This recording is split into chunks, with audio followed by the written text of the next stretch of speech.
I always just, I marveled at how the more you know, the more interesting it becomes, and you just have to start somewhere. To experience history, I like going to see like old houses and things like that, but mainly I guess the grounds of it and seeing where people have sort of lived their life and what they've done there. To go to the National Historic Parks of BC. Well, I don't know. I like to watch it on TV.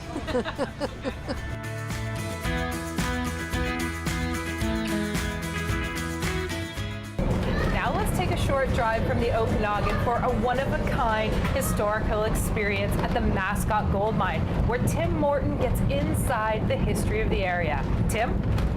And Christina, the heart is way down there. You'll have to trust me on this. It's a little foggy today. After about a 45-minute bus ride and a short walk, we now have 589 steps to go down, which means, of course, we have to go back up 589 steps. But from what we're told, the Mascot Mine tour is well worth the wait.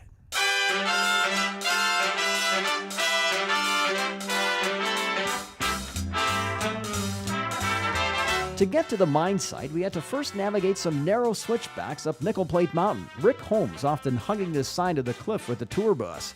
We rose slowly into the fog, and from there it was a short walk to the top of those steps.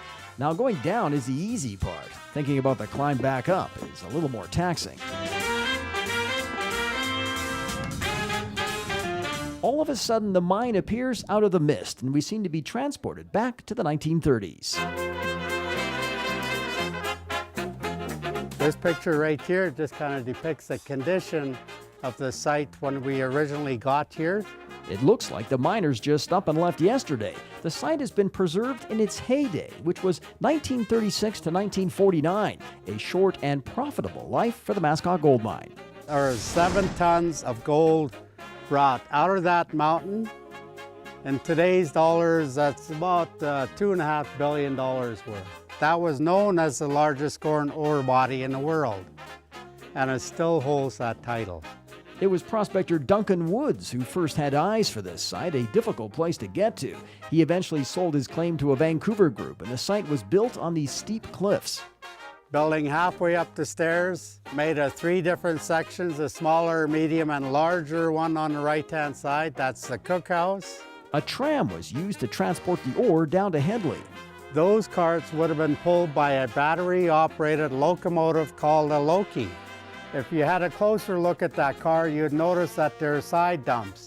Pull a pin or two, there's a pedal there, give it a push, and it would fall into what's called the grizzly here. You tag on an extra 70 stairs to your total. Now, if my math serves me correctly, that makes 659 steps to get back to the top.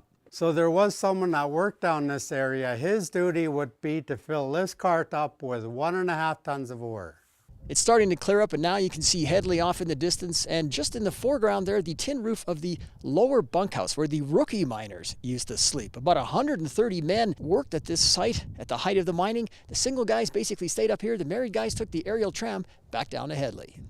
Next up, and perhaps what some of us have been waiting for, is going into the mine tunnel. If you were to look at the sides, you're not actually going to see any gold. This is an original air-operated drill used in the 1930s, and over here, an ore car which used to haul the material right out of here.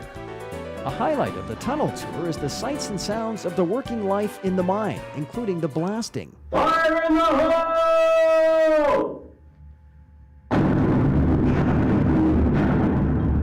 Now, would you believe there are 138 kilometers of tunnels just like these in this mountain, and that's just the Mascot Mine alone. The miners enjoyed working in here because A, it was dry, and B, the rock was really hard, which meant they didn't have to use much wooden support. While it wasn't the sunniest day on this tour, expect clear skies during most summer days with spectacular views of the valley. For all the details on the tour, check out mascotmine.com.